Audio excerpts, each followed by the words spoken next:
Friends, I am very happy to be here on the invitation of David Lee. He is a beautiful person and I am always attracted to him because of his white beard. I was surprised while driving here. I came across a road called Beard Road. I said, this must have been named after his white beard.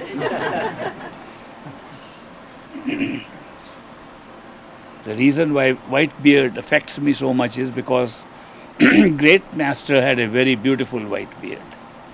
And his face with that white beard had a very regal, royal appearance. And so every time I see somebody with a white beard, it reminds me of the great master. It was great to see him. When we would look at his face, something happened to our heart. We didn't know what was happening to us.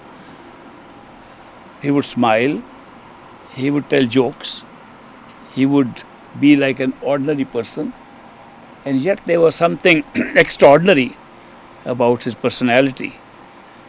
Because even when he was talking very casually, it appeared that there was some significance in whatever he said.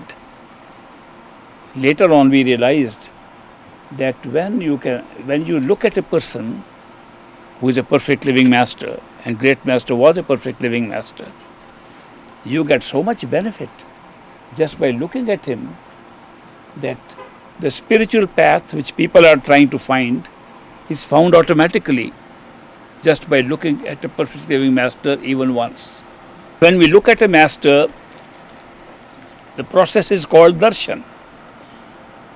Darshan literally means having a view or looking at the master.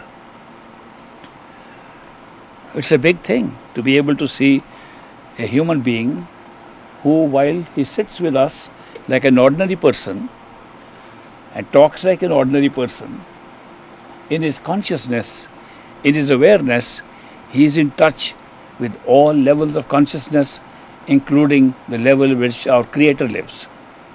That means a perfect living master in a physical body is no ordinary person at all, but he looks very ordinary. He has to look ordinary, because if he was not looking ordinary and behaving ordinary, we could never be his friends. If he did not crack the jokes that we like, if he did not have the sense of humor that we enjoy, we would never be able to develop friendship with such a person. The spiritual path is a path of love and friendship. It is not a path for mechanical meditation or for mechanically doing yoga exercises. Those exercises may be good for the body, may be good even for peace of mind, but they do not reveal to us our own true identity and our reality. To get to know who we really are, why are we here in this world? Why did we have this kind of life? Why do different people have different lives? What is karma? How do karma differ from people? How do we create it?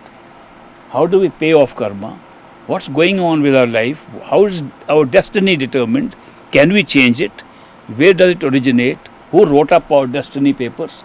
These are such fundamental questions which cannot be answered by the mind, by any kind of yoga that leads us only to a bodily exercise or peace of mind.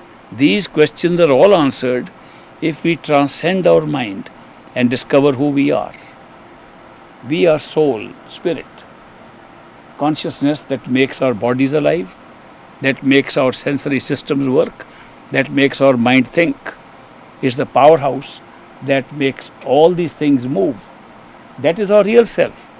But we mistake our covers upon ourselves as ourself. We think this body is ourself. The body is merely a cover, a very short-term cover.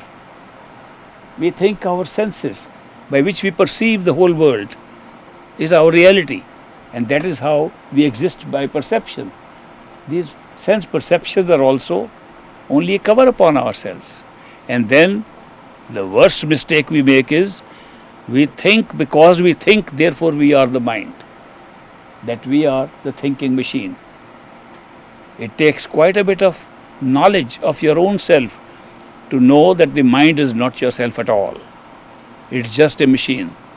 It's just an accessory added to the self so that we can use it for thinking, speaking, communicating, rationalizing, putting sense perceptions together, making sense of things.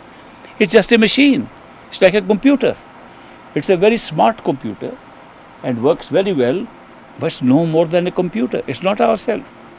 If we have been given an internal computer called the human mind, and we start mistaking the computer to be ourselves and allow it to work randomly, we lead ourselves into very big difficulty in life.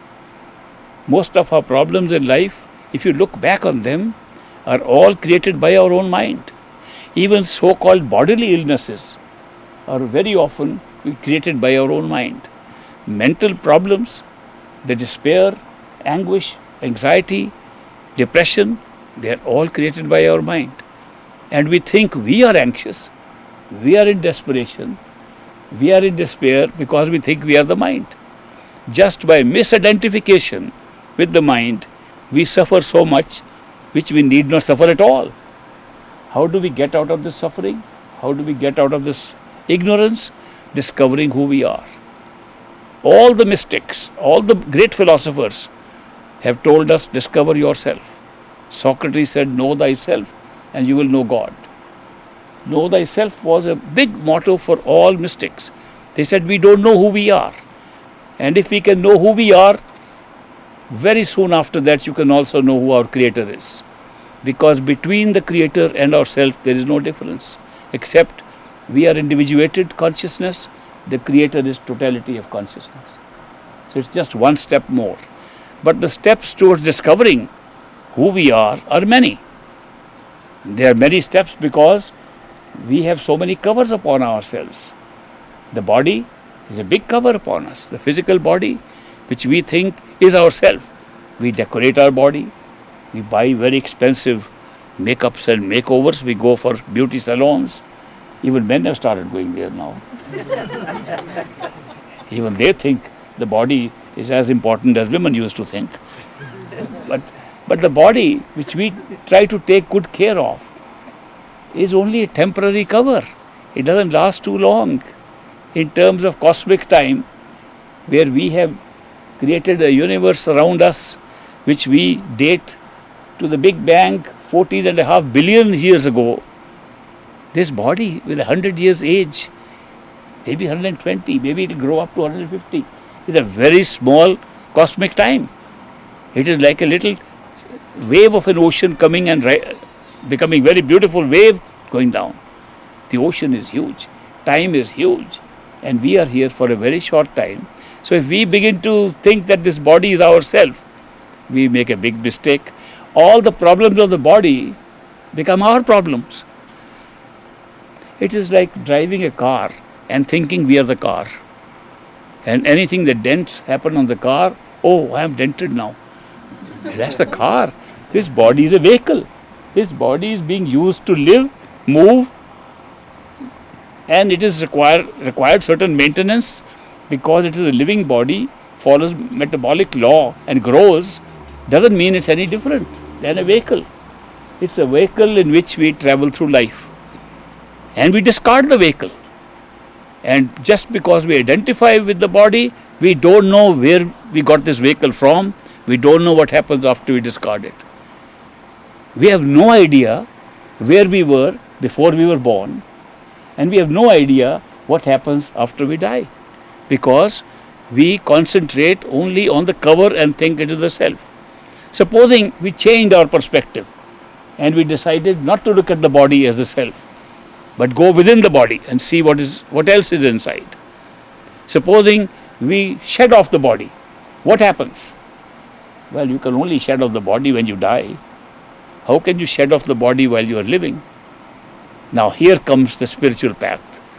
That through meditation you can experience exactly the same thing which you will experience when the body dies. Which means through meditation we can die while living and know what happens when we die. That's a very big advantage, to be able to know that we can have some knowledge about ourselves, not only what happens after we die, we also discover whether we were alive before we got into this body. It's an interesting thing that if you are able to do that, and the art of doing that is very simple if we understand it. When we look at a person dying, what do we notice? If you go to a hospital or if you take care of a person who is ailing and dying terminally, watch the person dying, and death does not take place as suddenly as we think. It takes stages. Sometimes the stages come very quickly, sometimes they come slowly. But the stages are that when a person is dying, the first step in death is the lack of awareness of the extremities.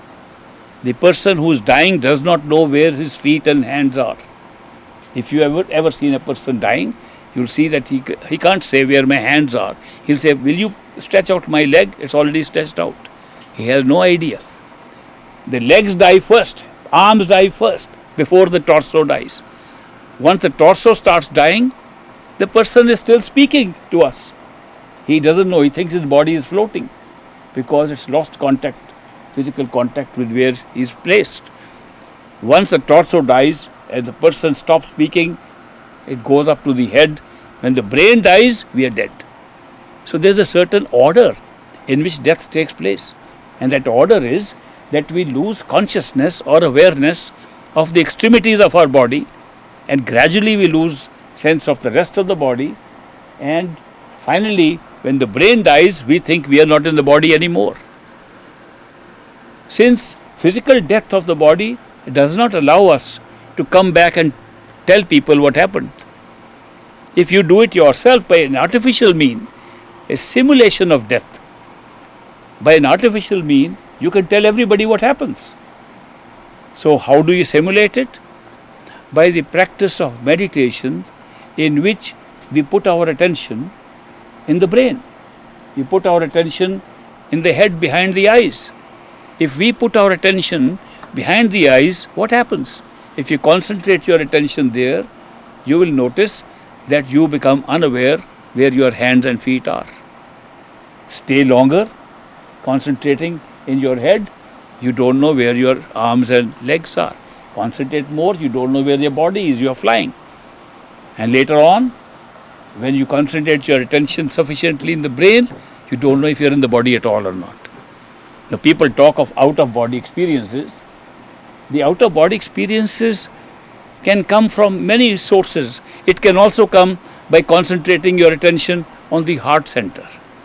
If you think the soul lives in the heart and you concentrate on the heart, then you also can experience that you are separated from the body, and some connection is still there because your brain is still the same. It's a physical brain connected.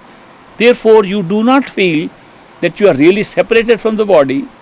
If through yogic exercises, other psychic practices, you are able to separate yourself from the body through the heart center, you are still connected with the body with what looks like a silver cord. You must have heard a person who through yogic practices gets out-of-body experience. It's not truly out-of-body, it's connected to the body, it looks separated, but the body is still connected with the silver cord.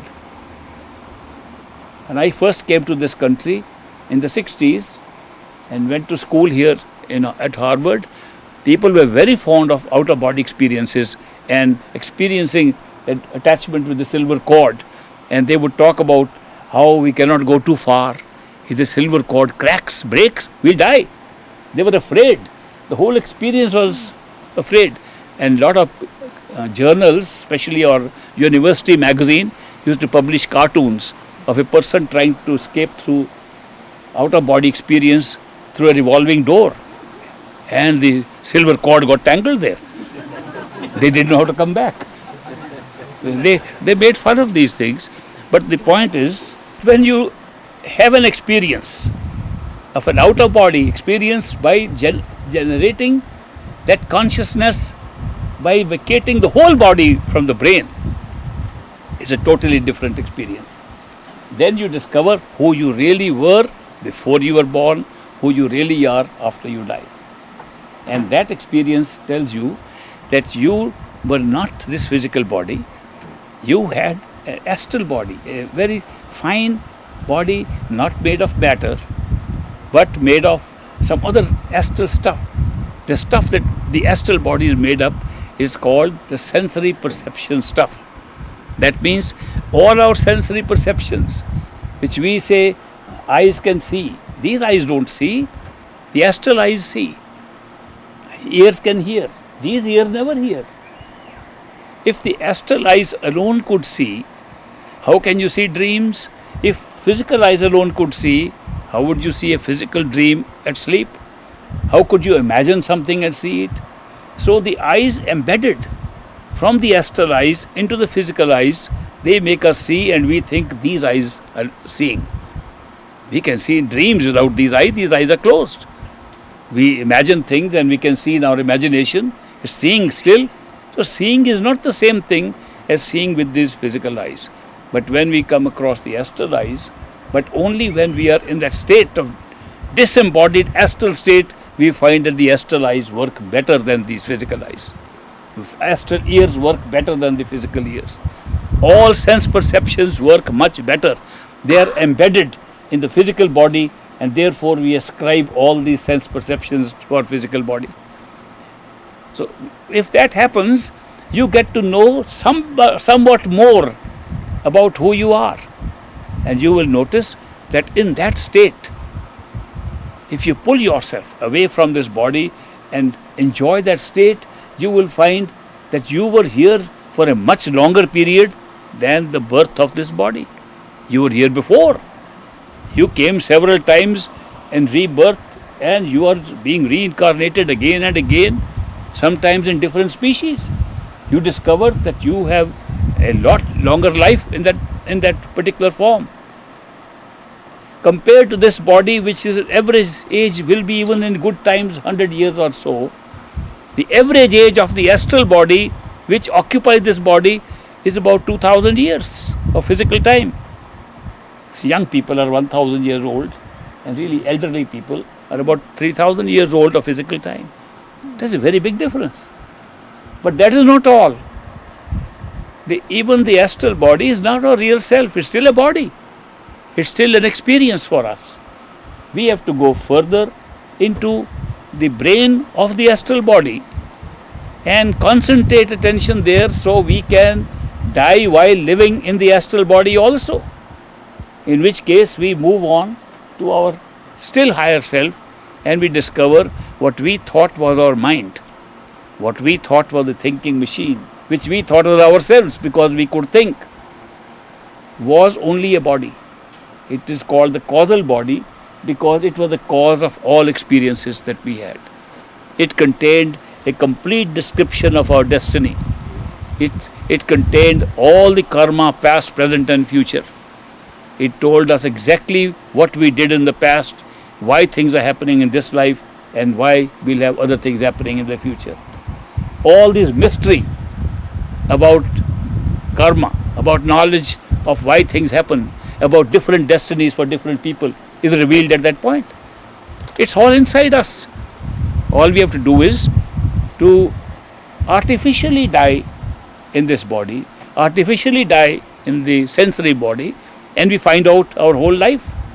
And that life, we find that the mind, which we thought was just a thinking machine or thinking part of us, was a body and has a much longer life. The average life of the mind body or the causal body is about 3 million years. You can imagine that the karma, which we say is responsible for our destiny, has been added on to that for several million years. And that is why our life can never end here. There's always a storehouse of karma packed on that mind, on our causal body, which creates all the destinies we are having here.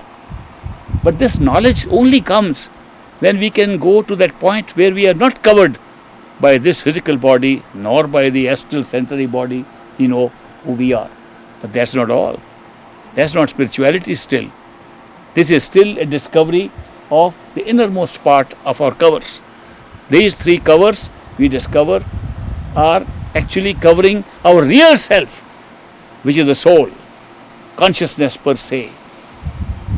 Consciousness per se is life per se. It is that which makes the mind work. It's that which makes the senses work. It's that which makes this body work. It's that which creates the whole experience of this world. It's that which creates the experience of every world that we can see. That consciousness is our real self. That soul is our real self. People make a mistake when they think the soul and mind are the same thing. I remember when I first came to this country and discussed with some philosophers, professors of philosophy and psychology in the university. They said, well, whatever you call soul or mind. I said, you're mixing up the two. Don't you know the difference? There's no difference really. You can call it soul, you can call it mind. I said, do you know the functions are totally different? Even when they are located in the physical body, the soul and the mind have totally different functions. Do you know the mind thinks? Soul does not think. The mind reasons, soul does not reason. The mind creates doubt, soul does not create doubt. The mind creates fear, soul does not create fear. The mind picks up the sensory perceptions and puts them in an order, makes sense for us. Soul does not. They said, then what does the soul do? I said, that's a very good question. The soul being our own self, let's see what the soul does. Soul has love, which mind does not have, and the body does not have, and the sensory system doesn't have. Love comes always from the soul. Soul has intuition, sudden knowledge without thinking about it. Mind does not have, body does not have, senses don't have, soul has. Soul has bliss and joy and beauty. These mind doesn't have. They said, no, we question that part, beauty part. We understand about intuition somewhat, and we understand a little bit about love. But this, when you say that the aesthetic things cannot be appreciated by the mind, we have a question mark. I said, all right, let's say, take a good painting on the wall and look at that painting. Is it good? Do you enjoy it? Wow, wonderful painting. I said, now cut it up into small pieces, 1-inch squares. Heap them up on a table and start seeing every piece. See it 1,000 times, you'll never see the beauty of that painting. What happened? You cut the painting into little pieces and separated them. The mind separates everything. The mind separates life. Life can be beautiful, and you separate it into distance, here, there, now, then. You cut into pieces, you never appreciate life. Mind cuts, mind divides, mind separates, mind analyzes. You can't do analysis except by cutting into pieces. On the other hand, the soul synthesizes. The soul joins together. The soul takes a big picture. Soul looks at the grand picture. It's a totally different experience. How can you compare? And I said the fundamental differences between the mind and the soul is the mind cannot operate without time and without space. Even the smallest thought that comes to the mind takes time and has a duration. The soul has no duration. No intuitive flash of knowledge, no gut feeling has ever got any time. On the other hand, reason always has time. Love has no time. When you experience falling in love, you can't say, it took me 10 minutes to fall in love. It never happens like that. Either it is there or it's not there. It does not involve time and space. Love, beauty, joy, these things do not involve time and space. Every activity of the mind involves time and space. Don't you see the difference there straight away? The functions of the two are different. You are the soul, not the mind. The mind is a cover upon the soul.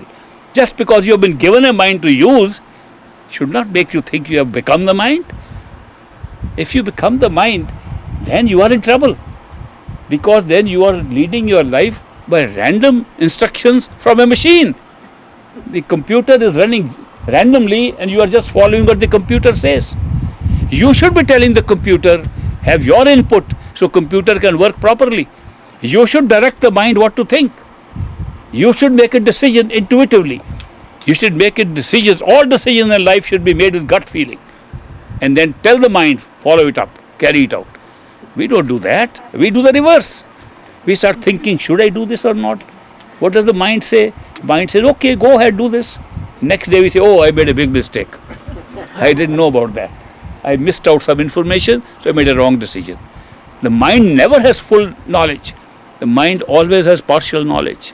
and therefore it can never make a good decision. On the other hand, when you make a decision intuitively, without wasting time on thinking about it, just with your gut feeling, then you are always right. Test it out. We always discover afterwards, I wish I had gone with my gut feeling. I heard it over and over again from people. Because the gut feeling was right. But we messed it up by thinking about the gut feeling also. Feeling comes, do this. And say, no, that doesn't look right. The mind comes in. Mind is destroying even the ability to act on our own soul's knowledge. So this is a misuse, the mind. That means the mind, instead of being used for the purpose it was created, is becoming a hindrance into our own life. And we think that the mind must be everything, and we are suffering. Let me tell you what we suffer with the mind. Not only do we suffer because of the inadequate knowledge mind has, not only do we suffer because mind likes to break up and see things instead of joining and seeing things, we suffer because the entire law of karma operates only on the mind, does not operate on the soul at all. The karma based upon cause and effect is based upon the flow of time, and time flows only through the mind. What would happen if you were able to transcend the mind and know who you are, know you are the soul, you are not the mind, and mind is just given to you to use, just like the body has been given to use, just like sense perceptions have been given to use. If you use these things which have been gifted to you, how would be your life? Your life will be totally under your control, and these things that are happening, you will bypass them. Today, the mind creates doubt on everything. Supposing we have a real experience of love for somebody, you say, I am immediately, at first sight, I fell in love. Now, what will the mind do? Are you sure? What did he or she do for you? What have you done for me lately? There we get trapped. The mind even destroys real experiences of the soul. So mind is a very negative power. So how do we make the mind turn from a negative power into a positive, friendly power that helps? Is by taking control. By taking control over the mind, by directing it what to think. Not acting upon what it thinks randomly, but you direct the mind. Think on these lines. Now when these perfect living masters who have had access to their own souls and who have had access to even higher than their souls, they come and teach us how to handle these things. They tell us the mind is actually a very useful thing. Only if you use it as a servant, if you use it for your service, but it's a very bad master. But if you make your mind your master, you are in trouble, because then all the karma borne by the mind becomes your life. On the other hand, if the mind is carrying on its life on a particular pattern of destiny, it will look like you, like a show going on, like a play going on where you are acting with the costumes of that play. Today we think life is very serious, it is real. How can you make this life, which is looking so real and so troublesome and painful, how can you make it look real and at the same time not suffer? Okay, now supposing you find out this is a pre-written script, that the mind is going through a pre-written script, that your life, all events have been pre-written already. You are an actor acting out your part. Would you still be troubled? When a person is acting on a stage, doesn't matter what role that actor is playing. He is not suffering because of the act. He knows it's just a game, it's a play. And do you know, if you realize who you are, this life will look like a play, and you will know it as a play. It's a big stage, a 4 or 5 dimensional stage on which we have come, and we are playing our act on it, we are playing our role on it, and everything gets under control. You enjoy the play. We go and buy expensive tickets. $7, I don't know what they pay now, $10 for a movie. How much does a ticket to a movie cost in Minneapolis? In Chicago, they raised it from $7 to $10. You pay $10 to see a horror movie. You see $10 to see people murdering each other on the screen. What is this? But you don't run away, don't go into the screen to stop the murder. I have never seen, you can have tears in your eyes. You can cry in the theater. But you don't get up from your seat to run to correct the play or to say, I don't want this. If you take a play going on or a movie going on seriously and try to interfere with it, it won't interfere. And we think this life is being created because of our being here. We are creating it as human beings sitting here. We don't realize the script has been written earlier and we are acting our parts very well. Of course, if you go and see a good play, you go to an ordinary play in the street, I think I can give a quarter and see a play. If you go to Broadway, you have to pay $150 for a ticket. What's the difference between the two? Here in the street, the person is acting, we know he's acting. A barber acting the role of a king will still apply the razor when he's acting as I am the king, but he's brushing his razor also same time. On the other hand, in an expensive show, the actor will try to live exactly like the character he's supposed to portray. Do you know a movie was made called Gandhi? In Gandhi, Ben Kingsley played Gandhi. He was interviewed and he said for 6 months I had to pretend to myself I am Gandhi before I acted, so that I should feel exactly like Gandhi. In a good play, in a good movie, we make it so real that the actor has to forget that he's acting. Do you know this life is such a good movie, we have all forgotten we are acting. We take it real. That means the movie was designed to be real. And we are doing very well that way. But then we are taking it so real that the act itself is creating problems for us in our life. How can we discover that this is a play? One step up. Just go with your concentration of attention within your head and you will find that you are not the body is acting according to a script. Then sit behind the eyes on a comfortable chair and watch the show. It's just like sitting in the audience.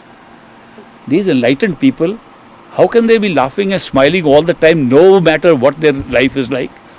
All the ups and downs come to all of us. Human life is made of ups and downs. If there were no ups and downs, you would never be a human being. If all the people had good luck, all the time good karma, they would be in heaven, not here. And if they had all bad karma and all bad luck, they would be in hell.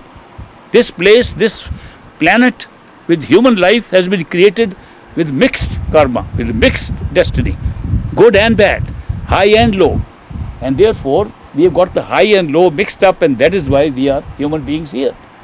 So, but if you think that the high and low should be taken so seriously that when pain comes, we cry, when pleasure comes, we laugh, and because we are passing through time, 5 minutes of pleasure looks like 1 minute, and 5 minutes of pain looks like 5 hours. So even if it's balanced, even if the ups and downs are balanced in life, it looks like it's a painful life. It looks like a sad life. We're making it sad because the way we are taking it as real. If we took it as a show, which we can do through the meditational practice of separating ourselves and seeing we are following a script, you will be sitting on your comfortable chair behind the eyes, open your eyes and watch this show. You are a character in the show. It doesn't mean that you are not a show. You can be a character in the show and it doesn't matter what happens to you, you are still a character. You are watching your own show in which you are a participant. There was a book written by an author named Chaucer, Geoffrey Chaucer. The title of the book was Canterbury Tales. I don't know if any one of you ever read it. In Canterbury Tales, that book, it's a story of several pilgrims, about 40-50 pilgrims in England traveling to Canterbury for pilgrimage. And since it was a long journey and there were no automobiles, no fast transport, they had to go slowly on horses or on carriages, mostly walking. To while away the time on their journey to Canterbury, they were telling stories to each other and singing songs. They said, come on, do you know how to sing? Sing a song. Come on, here's a poem. So in that, they come out with the most beautiful poetry in that book, some of the most wonderful stories, and for the first time in English literature, a characterization to describe a character other than just by his title.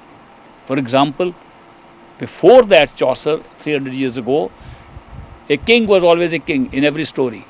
Here there was a jealous king, a king who was greedy, a king who had a different character. This was introduced for the first time and is the basis of all movies and all drama and all novels today. So that's called the father of the novel, father of the drama, that Chaucer's book. It's so important. The interesting thing is that while describing the characters in that book, he says things about certain people which are relevant even today. For example, he describes an attorney, a lawyer. He says about that lawyer or attorney, a busier man than him there was. Nos means never was. A busier man than him there was, and yet he seemed busier than he was. This is true of even a modern attorney. Think like that. So the book, interesting thing about the book is that Chaucer says, I was also in that crowd. The author of the book has become a character now in the story. He says, we were all marching and I was also there in the middle. When everybody is giving nice songs and poems and all that and nice stories, some of the characters ask Chaucer, come on, you also give us a nice poem. He said, I don't know poetry. The author who written all the poems, when he becomes a character, he says, I don't know poetry. And not that the other characters don't know. Oh, no, you are a great author. We know you know how to. Come give us some nice poem. We know you write good poetry. They tell him he is an author of the whole book. The characters tell him. And he comes out with the worst doggerel rhyme in the whole book. And not only that nobody knew, all the other characters criticize him for that. This is a question asked. Why did Chaucer, who could take any role he liked in that book, choose a role for himself in which he was criticized by his own creation? They liken this to Jesus Christ in theology. They said, why did Jesus Christ, Son of God, one with his Father, come into this world and be crucified by his own creation? Same thing Chaucer did, that he writes this. The reason, in both cases, the answer is simple. That the Creator God was not only Jesus Christ, he was everybody. He was all the people. Chaucer was not only the character named Chaucer in that book, he was all of the characters because he wrote all of them. It didn't matter at all to him which role he played in that. This will be the situation if we discover that our life is exactly like that, and that we being the author, watching the show, even if we are a character in the show, makes no difference what our role is. And we can look at all situations in a very different way than we do. And suffering becomes a thing of the past. Because we see this character suffer and we enjoy the show. And we haven't even paid $10 for it. Well, sometimes we pay a heavy price for life. But life being a show, when we can look at life through our eyes as a show, as a drama going on a big stage, all our values change. Everything changes. All our feelings change. And we can enjoy the show much better than if we think we are real and everything is happening real. Everybody disappointing us. So and so break my heart. So and so has done this. I suffered so much injury there. I sometimes listen to people's complaints about their suffering in this life. Do you know 99% of the suffering is self-created by the mind? There's no real suffering. They just wake up. I did so much for that person didn't care for me, and emotional distress, so many disappointments in life, so much expectations and expectations not being fulfilled. It's all mental activity. It's not really physical suffering. So the real suffering that people are going through is made up. Why is made up? Because we think we are the body, we are the mind. We don't know this is all a script and we are supposed to be the audience to watch this show.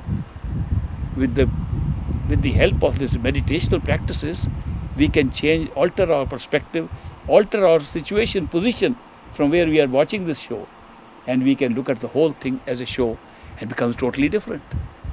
But the most beautiful thing is that when we transcend the mind, we discover our own beauty, and we discover that we were participating in this show, in all levels of this show, while we were never separated from our Creator. Here people are worshipping God. They go to temple, church, mosque, synagogue, they're going everywhere. And I sometimes wonder, when they worship like this, with their hands folded and look up, I look up, where is he sitting, hiding somewhere? Where are they looking for God? Is he serious somewhere in the sky? I saw a movie that was very interesting. It was called Invention of Lying. Anybody saw it? Yes, Invention of Lying. A man makes up a whole story of a man in the sky running everything. And then because of the man in the sky, the girl who he loves doesn't love him anymore because he says, you are in love with the man in the sky. He has to reveal to her, I made up the story. There is no man in the sky. God doesn't live upstairs. God lives in our heart. God lives in our head. God lives in us, not outside. Nobody has ever found God outside. Never. But they all found, those who said we found it, found within themselves. We're looking in the wrong direction because we have never discovered who we are. If we discover we are our spirit, our soul, we'll also know we have never been detached from God, that our own totality is the creator, that we are just one little aspect of it, and we are one point of view of that, and that's why we are called the soul. Otherwise, there would be no difference. If we expand our consciousness to totality, that's the only way we can experience God, and that's all inside us, not outside. So we don't have to go outside. People look for God. There was a class teacher, I read recently, a class teacher wanted to, introduce some religious thought in her students. She said the young students are getting away from religious thought, so I should ask them some simple questions. And she asked one little girl, you know where Jesus Christ is? She said, he is up in heaven. Thank you, very nice. She asked the other child, you know where Jesus Christ is? He said, in my heart. Very nice. She asked third one, where is Jesus Christ? In our bathroom. What? In the bathroom? I don't understand that. How do you say a bathroom? He says, every morning when my mom is having a bath, my dad knocks hard on the door and says, Jesus Christ, won't you come out now?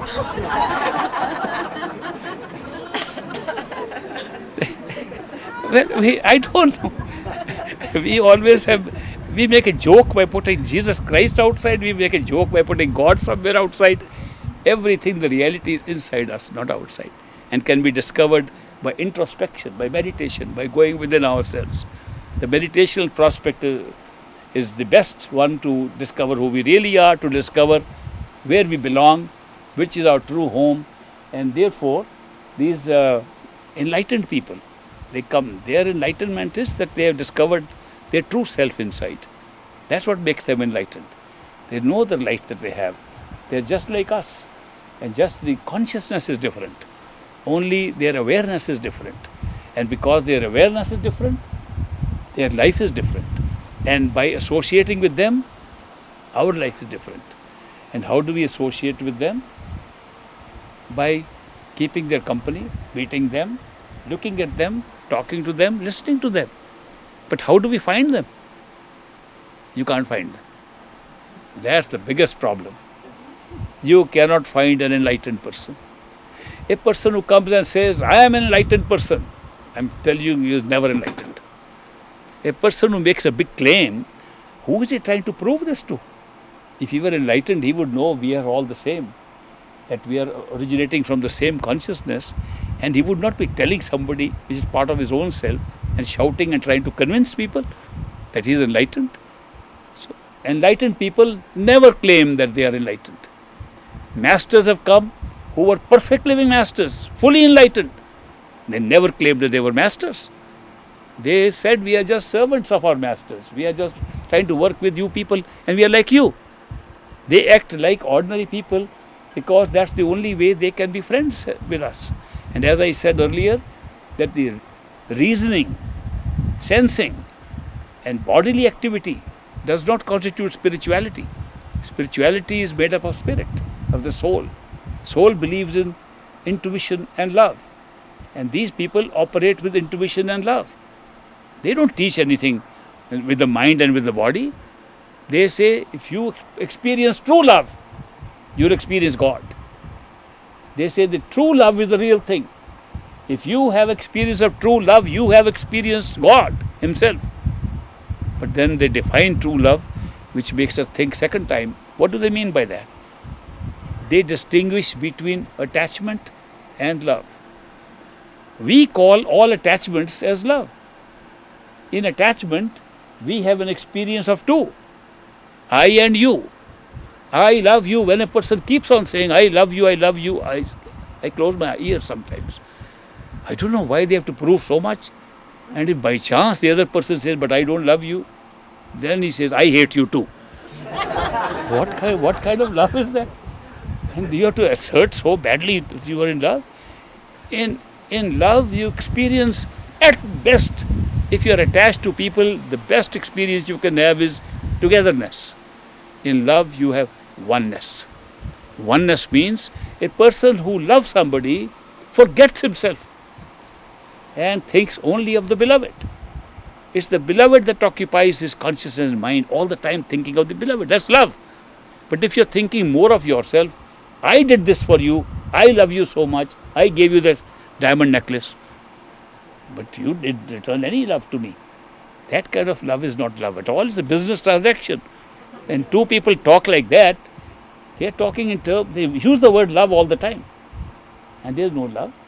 It's not even attachment. Sometimes it's attachment, sometimes it's a business deal. I give you this, you give me that. If you didn't give me, there is no love. So this is not love. These are just business deals. In fact, they are not even business deals, they are ego deals. The ego, I did this, I did this for you. What did you do for me? So this I-ness, this ego separates you all the time. The ego is the greatest separator from people. You have to suppress your ego. It's very difficult to suppress ego. Everything we do in life, we do with the I. I have to struggle hard, I have to work hard, I have to pay my bills, I have to work here. I is always there. When does I disappear? I have tried to see this whole world in life of people. When does I take a back seat and not come forward? Only when one is in love. When one is in love, I disappears behind and you becomes in front. Therefore, true love is the only way in which you can control ego also. And if ego is such a big problem for us, love is the answer. I have a walking stick. I haven't brought it with me, a cane, walking cane, given to me by somebody with a beautiful inscription around it. It says, love is the answer, no matter what the question. I believe it. Love is an answer to all questions. It's such a powerful thing because love comes from the soul, does not come from the mind, does not come from our external covers. Therefore, love is the greatest thing. And these enlightened people, when they come and tell us how to get enlightened, they use no other method except love. It's their love that traps us, it's their love that draws us, and it's their love that makes us feel there is something more than we know. Otherwise, by our mind, you always have doubts. Sometimes we say, this guy is trying to tell us something, he's trying to control our mind. Oh, he may be Satan, he may be the devil himself. We are so afraid. Every doubt leads to fear. You will notice that the mind is generating doubts, and along with the doubts is also generating fear. Doubt and fear is always a product of our mind. If you act intuitively with your gut feelings and design your life and all actions based on that, you will neither have doubt nor fear. So doubt and fear only disappears when we become ourselves and not our minds. So it's a very important part of enlightenment to know who you are and not to bank only upon these covers and these machines and these equipment given to us to use. So the best kind of life is, the best wonderful life which you can really enjoy is when you take control and say, I am the soul, I am consciousness per se. I have been given a mind to think and to use, to communicate, to write, to speak, to understand, to put things together, to put perception, sense perceptions and make sense of them. I've been given a good equipment, a mind to use. I've been given sense perceptions to see the whole world, to experience everything around me. I've been given a nice body, which body, in such a small little body, contains so much equipment.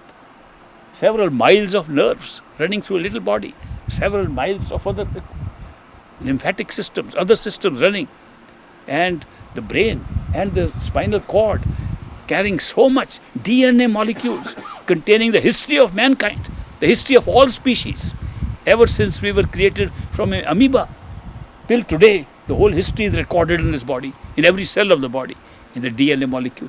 What a wonderful body, physical body we have. But we are just a body. We have been given the body, the senses, the mind to enjoy. If we believe that we were at one time in our true home in heaven, and we just came here for a visit, and we got trapped here, the question will be, what did we do there? Why did we come here? Why did we come here in the first place? If now we are to struggle to go back again to our home. We came for adventure. We came for fun. We came to attend a carnival. We came for an amusement park. What have we done? Where have we gone wrong? We made some mistake somewhere. We forgot the very purpose of coming here. People ask me, do you know what the purpose of life is? I said, yes, to have fun. The purpose of life is to have adventure. We came for adventure. But in order to have adventure, we designed the most wonderful system. A system of experience in which we placed everything in two parts so that we could intensify the actual experience of one over the other. Like we made light and darkness both. Why did we make both light and darkness? Because if there was no darkness, there would be no light. People don't realize it. Supposing there was a certain amount of light all the time, whether you close your eyes, open your eyes, you are sleeping, awake, the same light is there all the time, you would never have seen it. You would never have known there's light. It's only because it's dark that we distinguish it and say it's light. Supposing there was no pain, there'd be no pleasure. We'd never be able to find out what it is. Supposing there was no unhappiness, there'd be no happiness, experience of happiness. The whole structure of this adventure land was based upon pairs of opposites, on a principle of duality, that everything should be in pairs so we can experience both. If you destroy both, if you destroy one, both get destroyed. This principle of both getting destroyed goes into every particle of this creation. There are electrons and protons, even in the atom. The electrons carry negative charge, protons called positive charge. The electrons rotate around the protons and create matter and create this whole universe, even by science. Physics says that is how the negative and the positive are together creating this. Our life, every aspect of our life is being created by this duality. They say, supposing we put a positive electron and a positron, if we can create and put them together, what will happen? Both will disappear. They've experimented and found that if two particles of the same charge are put together, they both disappear. There's a lab near Chicago called Fermi Lab. It's a big circular lab, several miles long. And what they are doing is collision. It's a collider of particles. There are only 3 labs of this kind in the whole world, and one is near Chicago. So in the Fermi Lab, they send a group of particles in one direction, they send particles from the other direction, and collide them to see what are the basic, smallest particles after collision. And they are accelerated by magnetic forces, and they are made to go as fast as we can make them, trying to reach the velocity of light. But when the particles go, and they are being filmed all the time, picture is being taken of them by very special digital cameras, which Mark must know, he's a great expert in digital cameras. When their pictures go like this, what they find is a particle is coming on the collision course from this side, another is coming from this side. When they come close, this one disappears. It's not in the scene. As soon as this passes, it comes back and moves. On the same collision course, it disappears. Where does it go? And physics is trying to determine where do these particles go. And they have come up with new theories. Theories of there being more dimensions than we can see. That the particle slips into another dimension. And now, but they can measure the energy. The energy is still there of the particle. How can the energy be there and the particle disappears? So they say the energy is flowing from the other dimension. When they measure the energy, then they have to figure out there is definitely more than one different channel, different dimensions going on. Current theory today in physics is that there are at least 11 dimensions living here. They believe that in other dimensions the exact opposite is taking place than we are here. They give strange examples. I was reading a article and seeing a documentary on this. It said that if you go to a bar and say, I want orange juice, and the barman by mistake gives you cranberry juice, another part of you, another dimension, got the orange juice. I mean, they give examples like that. This is science. This is not imagination. This is being experimented by the top scientists of the world today. When we find that the whole world, from particle to the whole of the galaxies, they are all working in pairs of opposites. We realize our life is also based on pairs of opposites. Indeed, if there is strong light, there has to be strong darkness. If there is great happiness, there has to be less happiness, more unhappiness. So people sometimes say, I had some very bad karma. They also go through very good karma. A life in which is very steady, small, little high up, little low, such a boring life. I don't think anybody will like it. But life with excitement is the one where you see ups and downs. And if you know the ups and downs are part of a script, of a show going on, and you can enjoy it and see it as an adventure for which you came, life changes, become different. The enlightened persons are those who are enjoying the adventure, having fun in this life because they know what it is. And they call upon us. You all have the ability to be enlightened. Enlightenment is not the privilege of a few people. Enlightenment is available to all human beings. Every human being is endowed with this power of enlightenment, not given by any man or any state or anybody, by the Creator Himself. Human being is made like that. Therefore, all we have to do is to discover who we are. If we find out who we are, this life of yours becomes an adventure and becomes fun. I hope all David's friends here will get enlightened and enjoy life. Thank you very much. If you have any questions, you can ask them. Thank you. If you have answers, you can give them. If you have a question on something other than what I've said, you can ask them too. That is because time is a trap. I call time a trap. If there was no time, there would be no impatience also. It's time that creates impatience. It's time that creates waiting. It's time that creates division between events. And therefore, time is a trap. And we have to go through it. The best way, thank you, the best way to speed up things is to go to the next higher level where you have an access to speeding up events. In the astral plane, you can speed up events and even speed up the events of this life. In the causal plane, which is the mental plane where the mind resides, you can move backwards and forwards on time. We make a mistake of thinking that time is flowing through us. Time is not flowing at all. Time is static. Time is stationary. Our attention is moving on it. All events have been recorded and written up on time and they exist right now. What will happen tomorrow is already there. We are moving, this is called time travel. People used to say only Egyptians knew how to time travel, forgetting we are all time traveling. We time travel, we move from moment to moment and those events keep turning up. There is no real difference between space and time.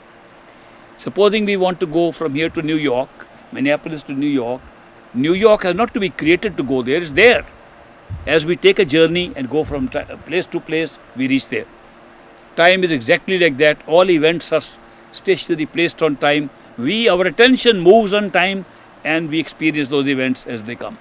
Time is like that. Therefore, the impatience has been created because the speed of time in the physical plane is fixed.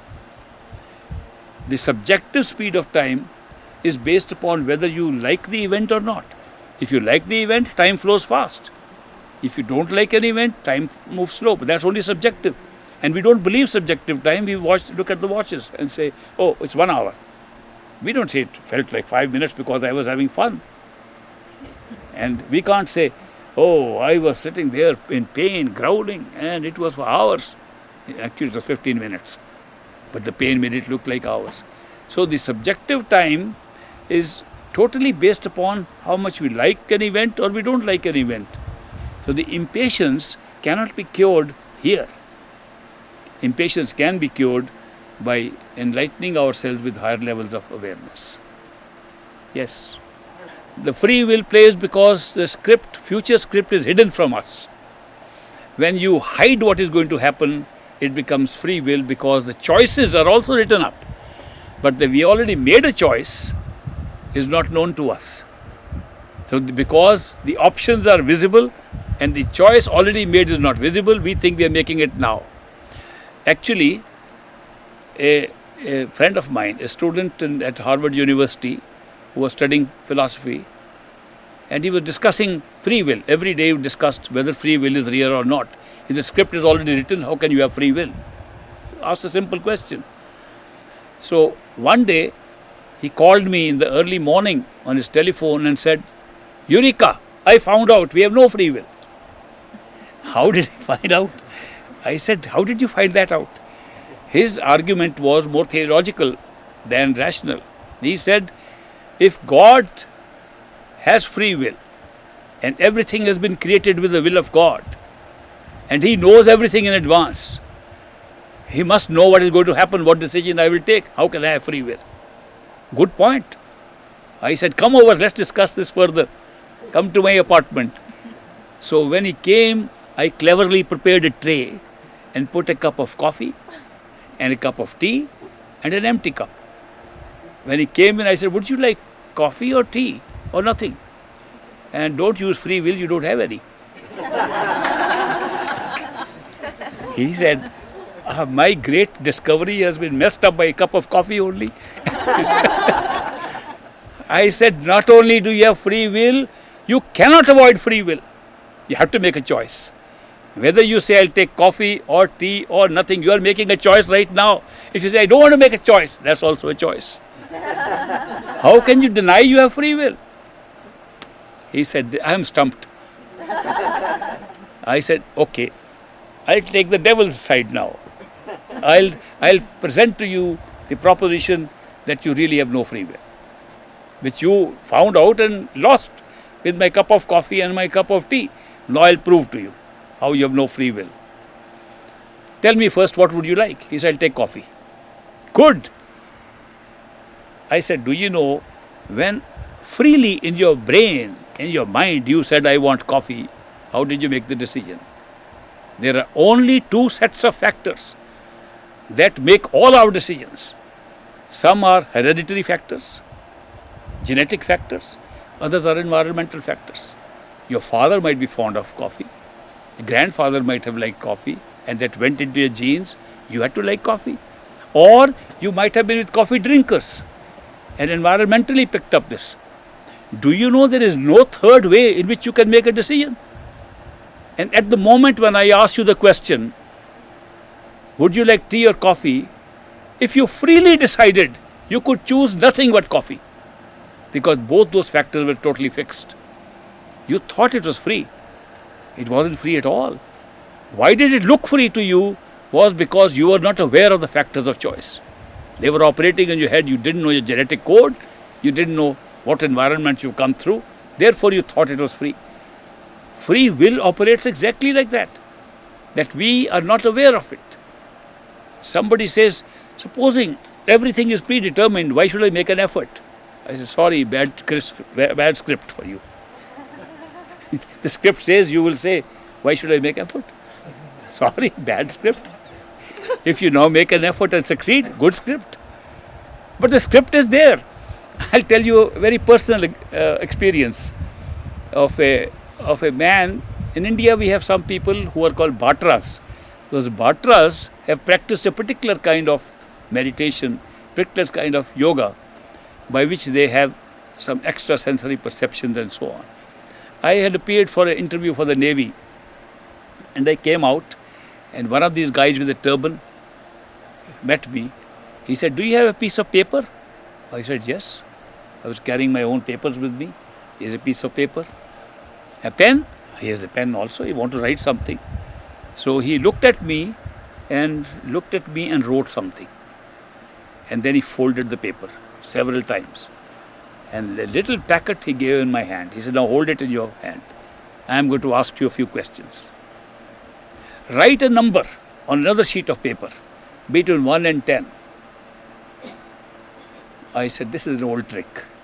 I know people, when they say write between 1 and 10, they all write 5. Natural. I am not going to write 5. I am going to show his bluff, this guy. I wrote 3. He said, "Write the name of a flower." In India, the most popular flower is rose. So when somebody says, "Write the name of a flower," they instantly want to write rose. I said, "I am going to write the name of a flower this guy has never heard of." So in my state, a flower grows called chameli, Chameli. I wrote that on that paper. He said, "Write your date of birth." I wrote 1926. He said, "That's the year of birth, not date of birth." So I added the date of birth, November 26, after the year, which we never write like that. The year is always written later on, even here and in India. In India, even the date is first, then month. Here the month is first, then date, but the year is always at the end. After I had written these, and I was smiling at him, he said, "Open the page I gave you." I opened the page, and it said 3 Chabeli 1926, and the date in the order I had written. I said, "How is it possible?" I was making these decisions after he'd written the paper. How could he possibly know? How could he read my free will? I thought over it. I decided to do certain things other than what I thought he will know. And he knew exactly this. I said, "I am amazed. You have floored me completely. I can't understand. How do you do it?" He said, "Shall I tell you something more?" I said, "Please go ahead now. I am impressed already." He said, "You said anybody who writes between 1 and 10 will write 5. I am going to write 3. Anybody who's asked the name of a flower says rose. I am going to write a special flower, chameli. And you wrote your date of birth first." I said, "How could you know these things when I hadn't even thought of them? I hadn't even made up my mind. I had not used my free will. And I knew I had used my free will completely to write those things. How could he know it?" He told me that the yoga he does teaches him that he can read 5 minutes in advance of somebody's life. All he could do was to read what I will be doing in the next 5 minutes. And he was able to write it down. Now, the point is simple, that when I say I am making my choice with free will, it looks free because I don't know what the outcome is. I don't know what choice I will make. I think I have all the choices, I'll make this choice. And I found out later it was already made. Not only was it made, the reasoning that went into making the choice was also recorded. So this script is so strange. The script provides for an experience of free will in it. That means even if the experience is that you have really a choice because the options are real. When I gave the option of coffee and tea to my friend, he couldn't deny that the options were real. He could take coffee or tea. He didn't know that his free choice will lead to coffee. Had I been able to study what were the factors of choice in his head, I could write beforehand, he'll take coffee freely, which is that guy did for me. So therefore, the free will that we have is a very important illusion. It looks so real, but so does everything else look so real. Why only free will? Life looks real, a body looks real, show looks real. Free will should also look real, and it does look real. But the free will in this play creates the karma. The karmic theory says Whatever you decide with your free will becomes your karma. If it is already written up, do we really create karma? The answer is no. Then why are we being punished and rewarded for karma? We are not being punished and rewarded for karma. Our mind is being punished and rewarded. We are above the mind. It's a program of reward and punishment built into the mind, pre-programmed. When we go through it and think we are the mind, we think we are this body, we go through that program thinking it's our free will, and therefore we suffer. It's a misidentification of ourself with our covers. Enlightenment means that you discover your true self and know what the function of these covers is and enjoy them. All these covers are meant for having a great adventure and great joy in this life. We didn't come here to suffer. We would never set up this life for suffering. But we put in the suffering to make the pleasure and the happiness enhanced. In fact, in one of the poems in India, in a poem written by Kabir, one of the mystics there, describing the creation of this universe. He describes from the beginning. It's a little more elaborate than creating in 6 days and resting on the seventh day. Little more elaborate that how various qualities were born first, then the things were born, then concepts were born, then ideas were born, then things were born, and so on. In that great poem, they describe that the mind was created mainly to create the experience and adventure in a new thing called time and space. The new thing was time and space. So the mind creates time and space, and because of time and space, we separated events and putting them in an order, calling cause, effect. Cause, effect, that was the birth of karma. There is no karma if this principle is not there. So the principle created to have this fun and adventure here was exactly this. So the souls that came into this adventure land, according to that book, the souls were all residing in their true home in full of bliss and dancing and singing. Of course, they can't dance and sing when there is no time and space. It's just a story. One nice story to tell us. That the souls were all in their heavens, in their home, singing and dancing. And some of them came down to have adventure. We are some of those people sitting here. When these souls who have come down here and gone through pain and suffering and happiness and joy and all kinds of ups and downs, when they go back, they enjoy that bliss far more than those that never left. Because they have never seen anything else. So when these souls that go back to heaven, they sing and dance even more. Those souls there, they say, what's special about you? That we are all in bliss. We are all in happiness. What's so special with you? And we tell them, you don't know what you're missing. We have come from adventure land. So that is why, in truth, in reality, the enlightenment gives us all this true knowledge. It's only when we get enlightened about who we are and not of the covers, and we can remove the experience of the covers through meditational practices. We can remove these covers by spiritual practices. And that's where the art lies of discovering happiness, true happiness. The art of seeing that the world in which we live, the life we are leading, is an adventure. It's for fun we came and not for suffering. It comes into being once we know who we are. Why not? It's not a physical body. We can hold it with the astral body, astral things, the same way like we hold physical things with physical body. I was doing a workshop the other day, and every workshop I ask people to go up to the roof, not with their physical body, with the astral body, with their imaginary body. I tell them, imagine that you go onto the roof and pick up some gifts from there. And I put up some astral gifts there. And they pick up things and they hold them. They get crystals, they get gold lobes, they get things that are coming light. There's such a remarkable thing that come which don't even exist in the physical world. And they pick it up, they did it. When was that? Yesterday? They did it yesterday. So you can hold that stuff because the astral self is not totally separated from the physical. There is a sub-astral which comes in the dream state. Then there's the physical which is in this physical body. Then there's an overlap of physical and astral. A disembodied spirit, like ghosts and so on, They exist here, but they don't have bodies. They have a problem of holding anything.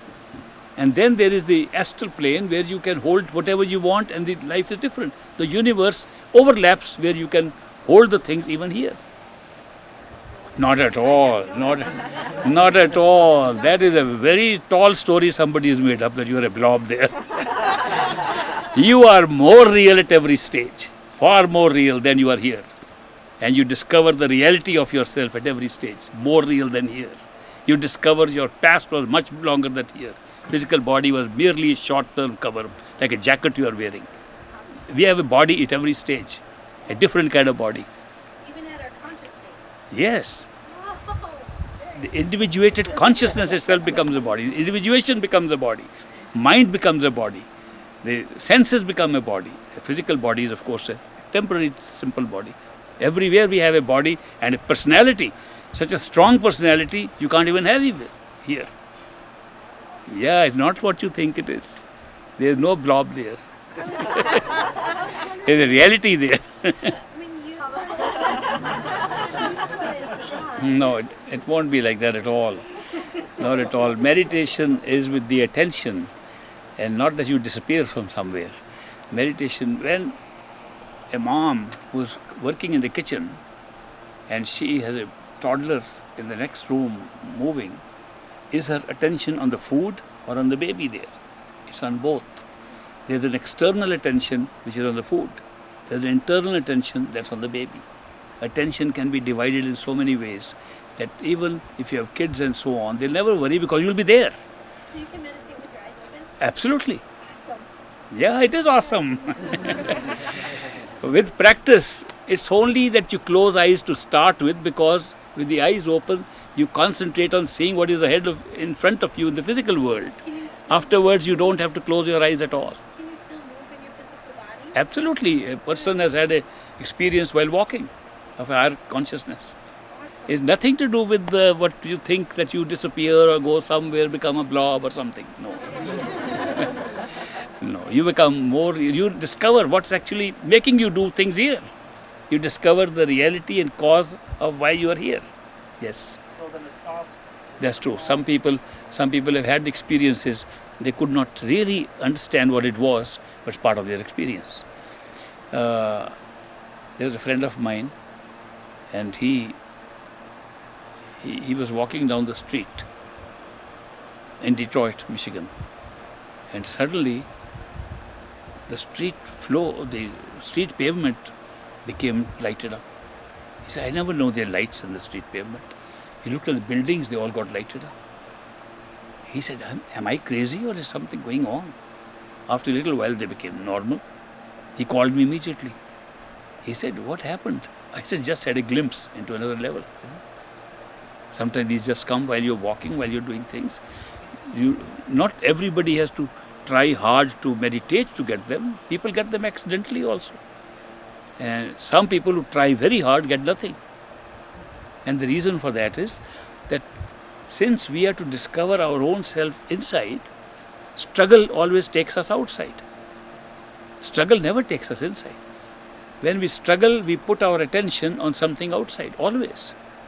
And here the question is not of putting your attention or focusing on something, it's withdrawing your attention to yourself. It's the other way. That action is different. That's why kids can get it easier. Kids get much easier.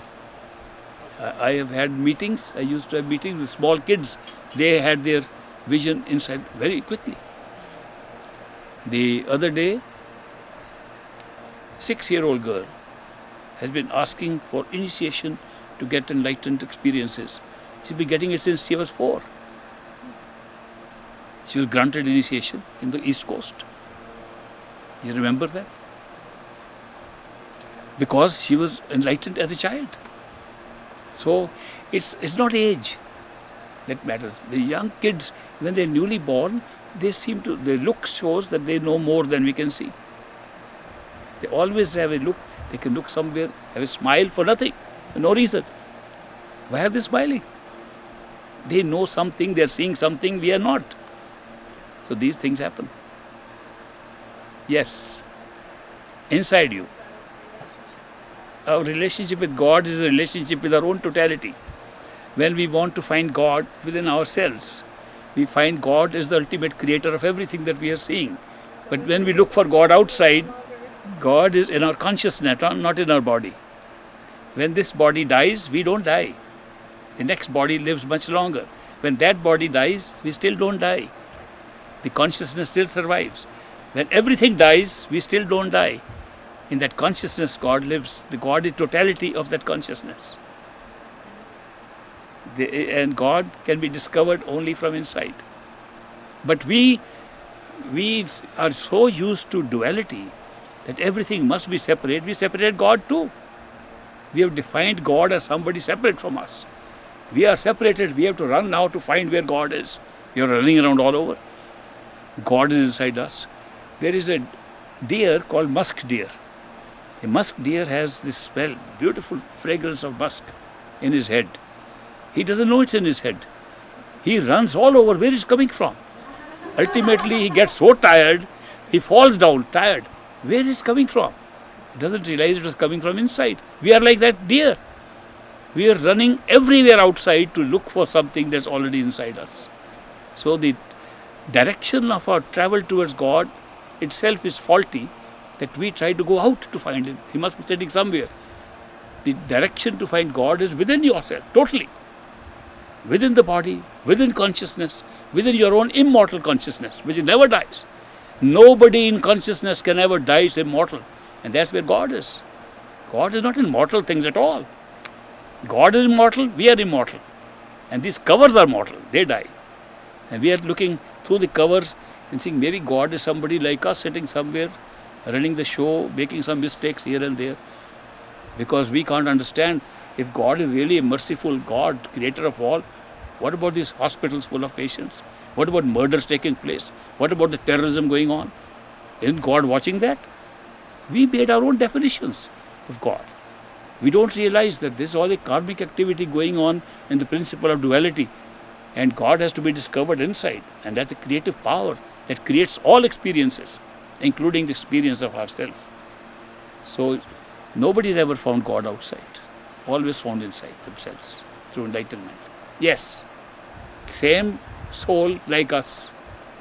The only difference between an animal and ourselves is that the 5 elements, he lacks the 5th element of discernment and discrimination. He does not have the 5th element, which we call ether, which gives him discrimination, free will, and all that stuff. Otherwise, other elements are there. In the case of birds, there are 3 elements.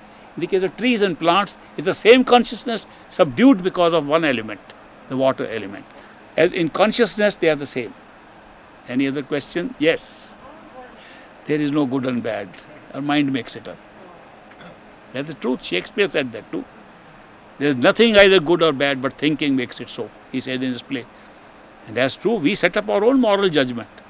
We create our own conscience. We create our own good and bad, and we get stuck with it. And then we get punished and rewarded by our own definitions. And we put karma into good and bad and create a morality and then get punished. When a movie is going on, we forget these things because it's a movie. There was a movie in India. A young man went to see it, and there was a girl who takes off her clothes to jump into the pool. And he's interested in seeing what she looks like when she's nude. But before she takes off the clothes, a train comes and passes in front. And when the train goes, she's already in the water. The guy went 20 times to see the movie. One day the train must be late. That's what happens to us. This movie is well set. Yes. Man. Namaste. I like. Do you know what he said? He spoke in a very strange language. He said, I love you. मैं भी बहुत प्यार करता हूँ. I said the same thing to him. God is forgiving, all goodness. So is our soul. So are we. Mind is not. Mind is judgmental. Mind judges. We don't. But when we think we are the mind, we become judges too. Judgment is a function of the mind, not of the soul. And therefore God doesn't have judgment, because God is totality of our soul. He created some equipment for us. And He didn't say that the judgment is for the sake of judging other people like that every day. Judges were for you should sit on the bench of a court, you should judge and give punishment, this as a judge. But we are judging all the time, judging, criticizing, talking ill of people. This is all mind. If you know who you are, you will never judge. Look at the enlightened people. Do they ever judge? Never. They have no judgment. They love everybody. Their compassion and love overcomes everything else. So judging people, judgment is a mental activity and not our true activity. Yes. When we look at these incidents of life or episodes of life, whether childhood or later, because these traumatic incidents can happen in childhood, can happen later, they happen even in old age. When we look at all these events, we see one life and think that is it. If you go enlightened, you will find one life is a very small fraction of your own life. That you have series of lives, and each event here is connected with something in the past. That when you feel you have been subjected to something negative, you were responsible at some time for negativity inflicted on somebody else. It's a very just system. There is no system greater than the system of karma meting out justice. Everything that is happening in this life has a cause to create that. And we look back in our own lives, we'll find out exactly what has happened. Yes. If you can experience detachment, it gives you that feeling. But do you know, you can't practice detachment. That's the biggest problem of detachment. When you want to detach with something, it sticks to you more. I came here, I loved a certain kind of pizza. It used to be called Shakey's Ye Old Pizza. I don't know how many of you remember. Shakey's Pizza was my favorite. I said, I am getting attached too much to this pizza. I should get rid of it. Every time I say, no more Shakey's Pizza comes in front of me. The story is told of an American disciple, an American seeker, who found out that the wise men live in the Himalayas. And there are enlightened people in the Himalayas. And there's one Swami there, one very wise man sitting there, who has a special mantra. If you repeat that mantra, you get enlightened. He said, that's the kind of thing I wanted. Because, Americans want quick stuff, fast, quick. So he traveled all the way, reached the mountains, and saw that the Swami was in a cave, and he waited outside. And the Swami came out. He said, I've come from the United States. I'm a seeker. I understand you have a mantra.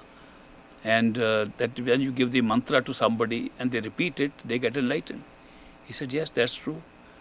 Can you give me the mantra? I've come all the way. He said, sure, come near me. I'll whisper in your ear. So he went close to this Swami, and the Swami said, the mantra is abracadabra. He said, what? I've come all the way to hear abracadabra? He says, no, there's a little caveat attached to that. When you say abracadabra, don't think of bananas. The man tried all his life. Every time he said abracadabra, bananas would come in front of him. Detachment cannot be practiced. There is only one way to achieve detachment, and that is to be attached to something else. Only when you are attached to something else can you be detached with the other thing. If you say, I want to be detached, I'm detached, we are more attached to it. Therefore, you have to have something superior, something better, something more delicious, something more tasty, something more attractive, to which you are attached, you get detached to the other one. The enlightened people say there is so much delicious good stuff inside.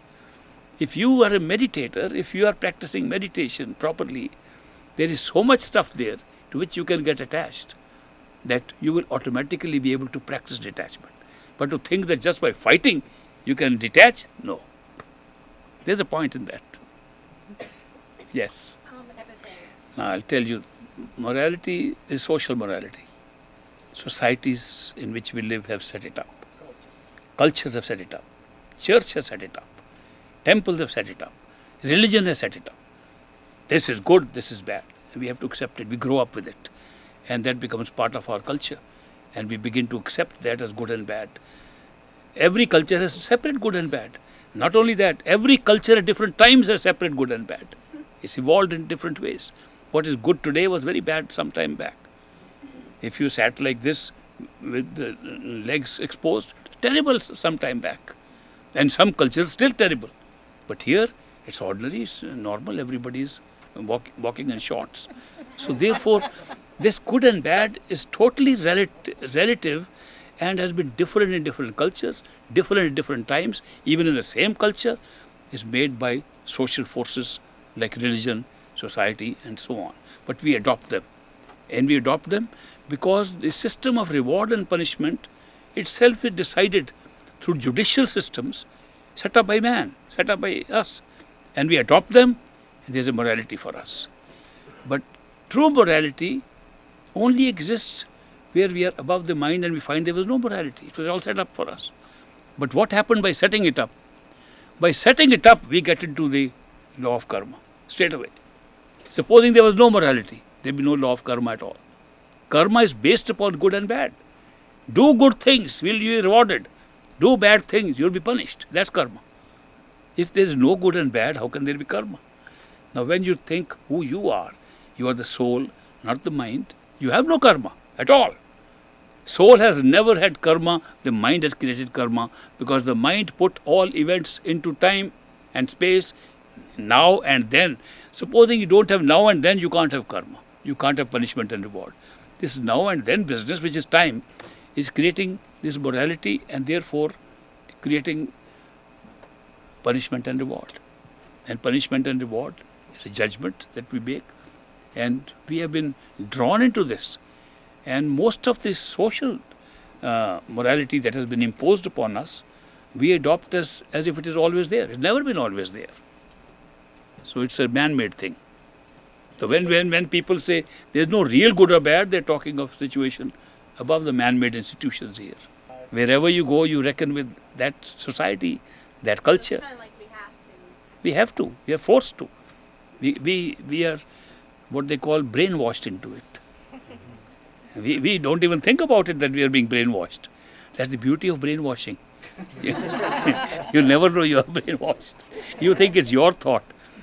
Have you seen some hypnotist hypnotizing you and giving a post-hypnotic suggestion and say, when you come out of this hypnosis, you will do this. And you come out of that and you are so strongly impelled, you think you are doing it. You totally forget that anybody else's suggestion is working on you. So it's the same thing. We are all brainwashed into our concepts of morality, concepts of good and evil, and we can't get rid of them. We figure them out. This must be God-made. It must be forever. It's not. And we can study history and we can study different cultures to know it was never there like that. No, plan is not written for us. We wrote the plan. There's a big difference between a plan written for us and we wrote the plan and forgot that we wrote it. That's the difference. Yes. So that same thought about you can't detach yourself from something. You can't also detach yourself and ignore the bad things.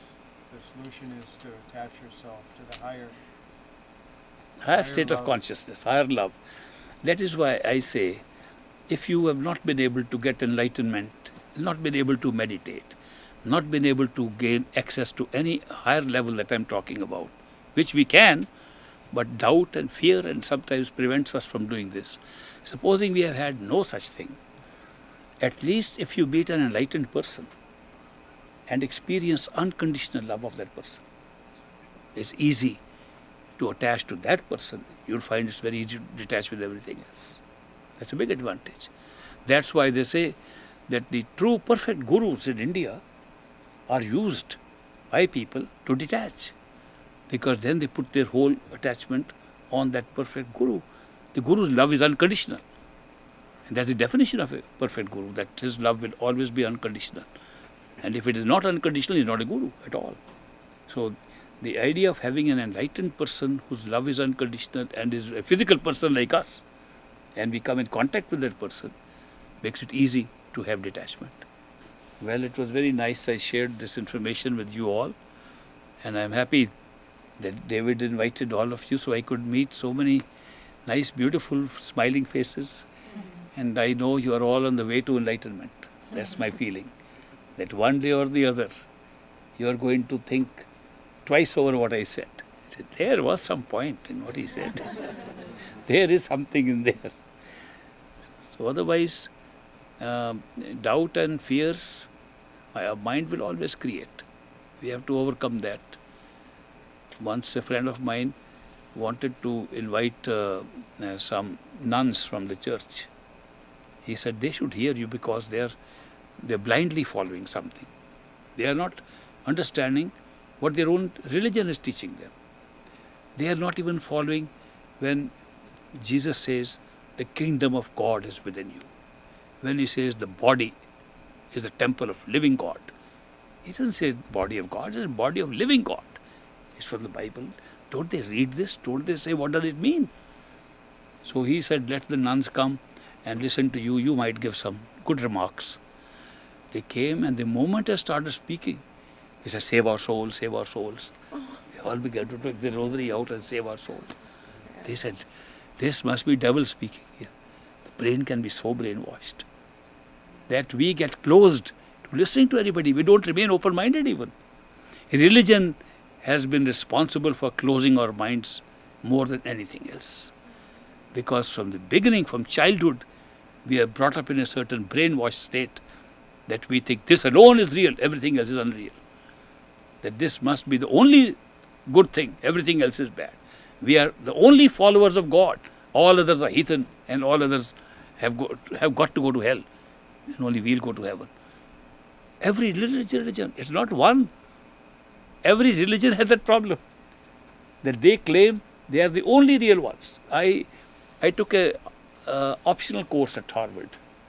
Optional course which was not part of my regular curriculum. Regular was economics and economic development and so on. I took comparative religion, just to study 16 major religions of the world. And I said there must be some common thread in all the religions. I should find out. After all, religion was made to worship God. God is one. Every religion says God is one. There has to be something common in all the religions, in their rituals, in their beliefs, in their system. So as I studied those 16 religions, I found the only thing common was they all said our God is the only real one. All others are real. All 16 said the same thing. I was surprised, this is the only common thing. I thought maybe love is common, maybe love and devotion, their description is common. Nothing. They were different in different religions. Even the idea of love and devotion was described very differently in their scriptures. So the only thing is, my God is real, yours is not. How many gods are there? Only one. What do you think? Only one. Here we say, there are people following Islam are terrorists. They want to kill Americans because they think Americans are destroying Islam. Do you know how many people in the name of Allah, which is their God, kill each other who also believe in Allah? Just because some are Sunnis, some are Shias. And what distinguishes them? They follow the same scripture, the Quran. When Prophet Muhammad, who got revelation and dictated a book called Quran, which is their holy book, their scripture, when he dictated that, gave all the instructions how to do spiritual activity, how to do worldly activities and so on in that one book. After he said that this is work that must go on, and many prophets have come in the past, and he gave a list of prophets in that book, including Jesus Christ and Moses and others he listed in that book, which today belong to Christianity, but he mentioned in that Quran. When he died, people said maybe there will be no more prophet because he didn't name anybody. Others said no, he didn't name his own son-in-law, Ali. So those who said Ali is the prophet after Muhammad are called Shias. And those who believe that there will be no more prophet, only the Khalifas, to a special group of people around him will run the nation, run the religion, are called Sunnis. The Sunnis and the Shias, in the name of God, with the same scripture, kill each other every year. I used to see their parades going on, and these Shias, because they assassinated Ali. History says that because it was put up that Ali is the next prophet, they killed him. And so they mourn that. If you have ever seen TV pictures of the Muharram festival, they beat themselves with chains, and they call this a Muharram procession. And the Sunnis kill them because they are performing that going in that parade. Both in the name of Allah. I came here and somebody said, I only rely on the word of God, which is the Bible. I said, really? The word of God is Bible? I said, no, word capital. So I looked up the dictionary, American dictionary, and said, what does the word mean? Word capital, it said Bible. Have you ever seen the word is described as the Bible? And then I read the Bible, and there was a John's Gospel there. And John's Gospel, first 3 lines, the stanzas are, in the beginning was the Word, and the Word was with God, and the Word was God. How can a book be that? And this is written in the very book they're calling Bible. See, you can go that far away. And then I said, by the way, do you have that word of God with you? Yes, we have the book in English. I saw it said, James, 14th version. I said, do you know who wrote this book? God didn't write it. A king of England wrote it. Oh no, it's impossible. It's the word of God. I said, then the word of God, even if it was the Bible, was written in Aramaic language, translated into Hebrew, from Hebrew into all other languages. And once it became English, the king kept on changing it. King James changed the whole thing. And they took out many passages. In earlier, in the 7th century, 700 AD, a ecumenical council of wise people said Bible is not telling the truth. We should change it a little bit. They deleted certain gospels, put some others.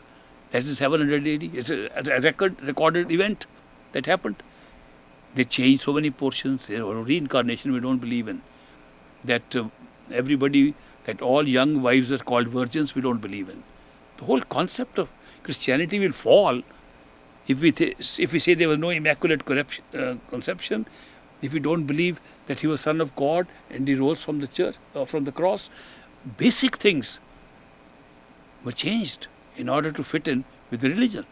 Not that religion went after the historical facts. They changed it. And all this is recorded. Don't we read it? Don't we read history of these things? History of religion. Every religion, you see the history, how much change has taken place in all these things. All man-made stuff. And we attribute to God, James 14th version of King James of England. And we say, this is the word. And I say, well, that's changed. Look at the original Bible. It's different. You can see every version. Then I saw 2 young men came. We met you in Hawaii. I said, yeah, I remember I saw you there. Who are you? We are Mormons. I said, oh, what do you believe in? We believe in the real Bible. I said, what is the real Bible? You don't believe in King James version? No. We believe another version that we discovered. And that version, we'll give you a copy. So I said, all right, I'll be very happy to receive it. They gave me a copy. The opening page says, this Bible has been composed from the following 14 Bibles.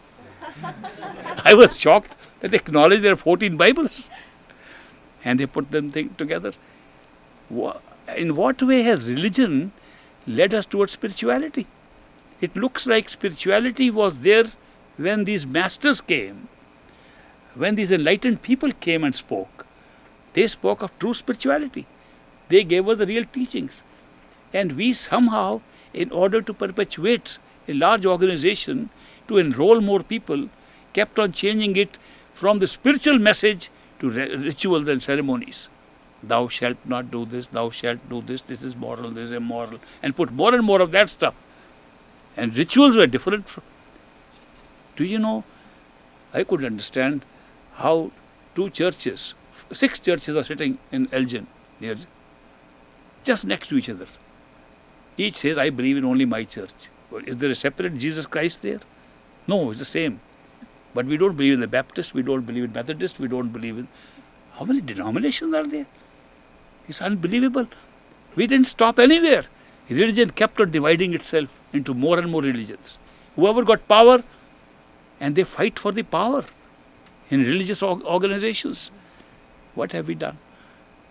Religion has moved away from spirituality. It was supposed to be spirituality. It started as spirituality. And we moved so far away. And it's true of every religion. I studied there. In a university, American university, gave me the chance for the first time to study translated Vedas, the 4 Vedas of India. I never studied them in India. I studied all the religions and their scriptures in this country and found that how they have moved away over time, each one of them, from true spirituality, spiritual message, the truth lies within you. Go within yourself. Everything is within you.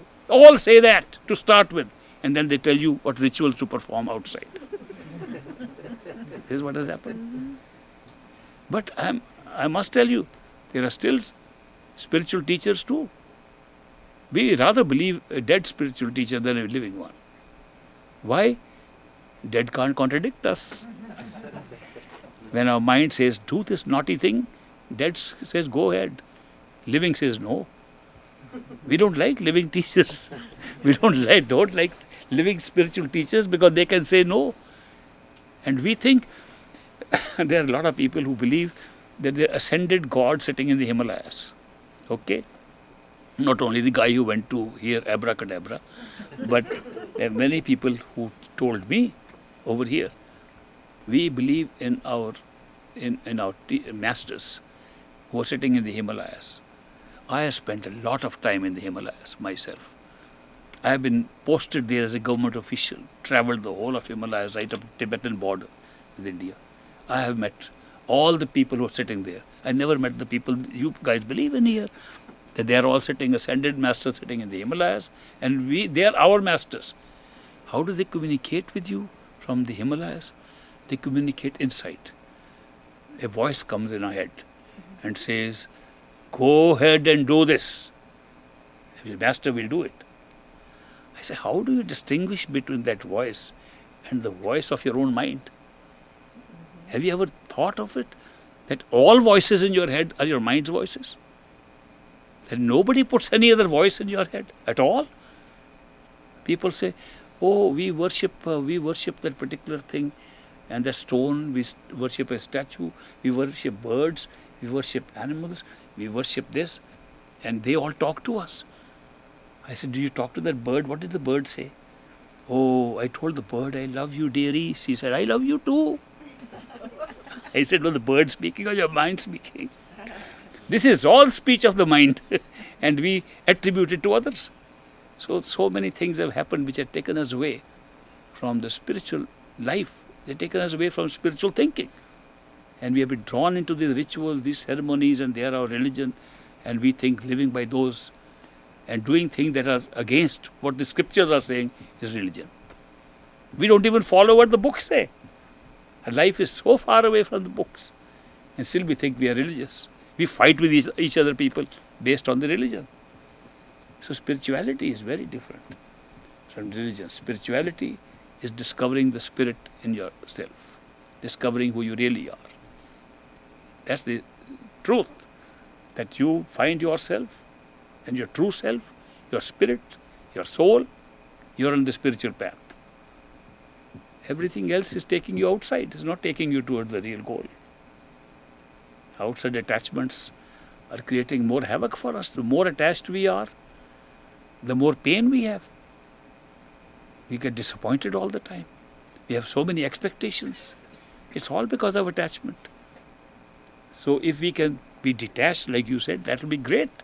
And detachment comes, you must find something better to be attached to. You will be detached. But if you try to fight and say, no, I don't want this, you get more attached. The man said abracadabra and the bananas were in front of him. I don't want bananas. More bananas came. So, see, this is what happens. The mind is like that. I'm very happy to see all of you. Thank you. Good night.